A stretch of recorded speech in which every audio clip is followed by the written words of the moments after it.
What if I told you that the most powerful empire in human history was not built with armies, but with a deal?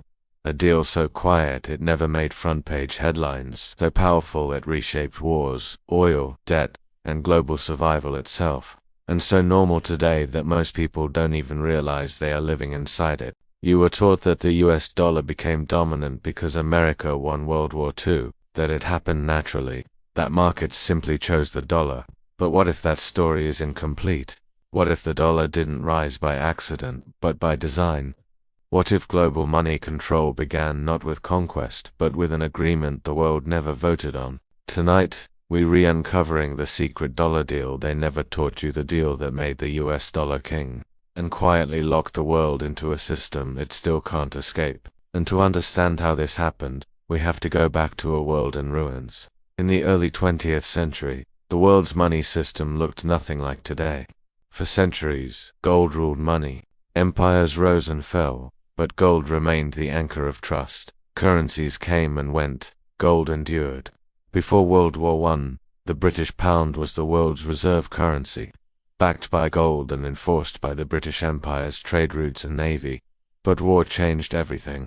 World War I shattered Europe financially. World War II finished the job. By 1945, Europe was bankrupt. Cities were rubble, factories were destroyed, gold reserves were drained. Meanwhile, across the Atlantic, one country stood untouched by invasion, the United States. America didn't just survive the wars, it profited from them. By the end of World War II, the US held over 70% of the world's gold reserves, and with that gold came leverage. But gold alone was not enough, because the real question wasn't, who has the gold?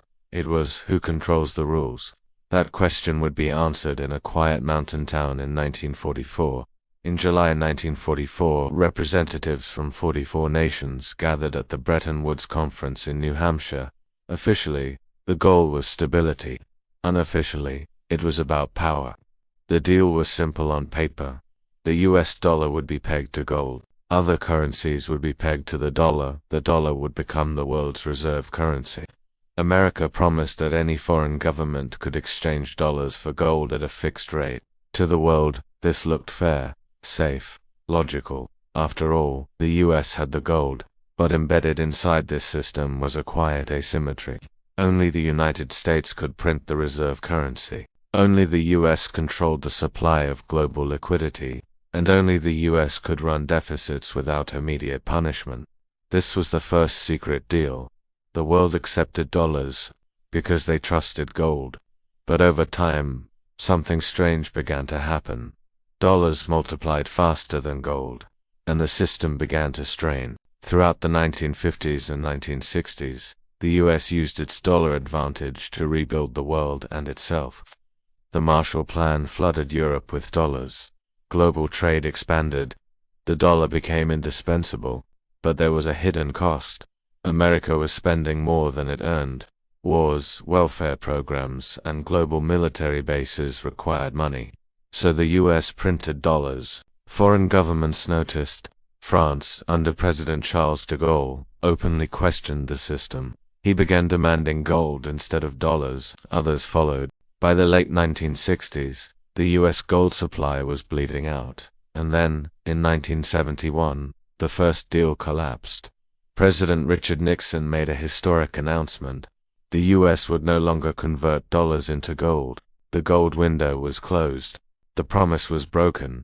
The dollar was now backed by nothing, or so it seemed, because behind the scenes, a second, even more powerful deal was already being formed. The collapse of gold backing should have destroyed the dollar. But instead, something unexpected happened. Oil in the early 1970s. Oil became the lifeblood of the global economy. Every nation needed it. No nation could function without it. And the world's largest oil producer at the time was Saudi Arabia. In 1974, the US and Saudi Arabia made a quiet agreement. Saudi Arabia would sell oil only in US dollars, reinvest surplus dollars into US debt in return. The US would provide military protection, support the Saudi regime, guarantees security. This was the petrodollar deal, and with it, the dollar found a new backing system, not gold, but oil. Every country now needed dollars to buy energy, to survive, to grow. Global demand for dollars exploded. America could now print money, export inflation, fund wars, run massive deficits, and the world would absorb it. This was the moment global money control truly began. The consequences were enormous.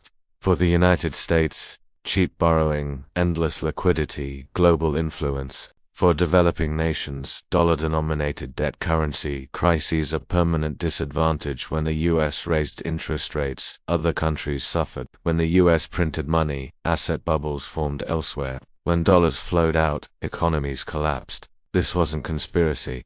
It was structured.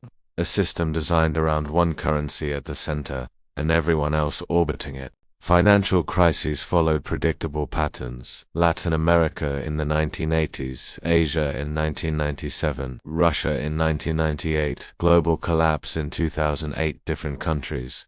Same mechanism, dollar shortages, debt traps, capital flight. The system didn't need soldiers. It enforced itself. Many tried to escape.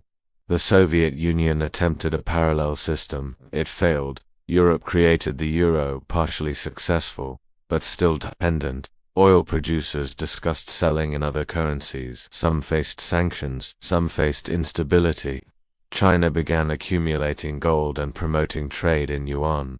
Slow progress, heavy resistance. Cryptocurrencies emerged as an alternative, but volatility and regulation limited adoption. Every solution ran into the same wall: network dominance.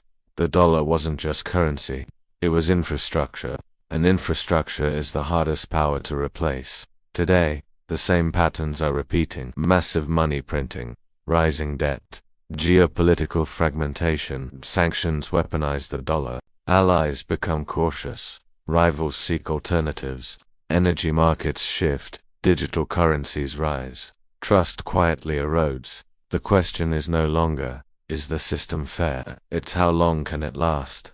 Because every global money system in history has eventually collapsed, not from enemies, but from its own weight. Here are 3 truths to take away. First, the dollar's dominance was not inevitable. It was engineered through deals. Second, global money control doesn't require force, only dependency. Third, every system that concentrates power eventually faces resistance. The secret deal they never taught you still governs your savings, your prices, and your future. The question isn't whether it will change, the question is how, and who pays the price when it does. History doesn't repeat because people are evil. It repeats because systems reward the same behaviors, and until those systems change, the cycle continues. If you want to understand how money really works, beyond textbooks and headlines, subscribe to this channel. Because the most powerful forces shaping your life are the ones you were never taught to see. Like this video if you value deep, honest history. Share it if someone you know still believes money is neutral. And stay curious.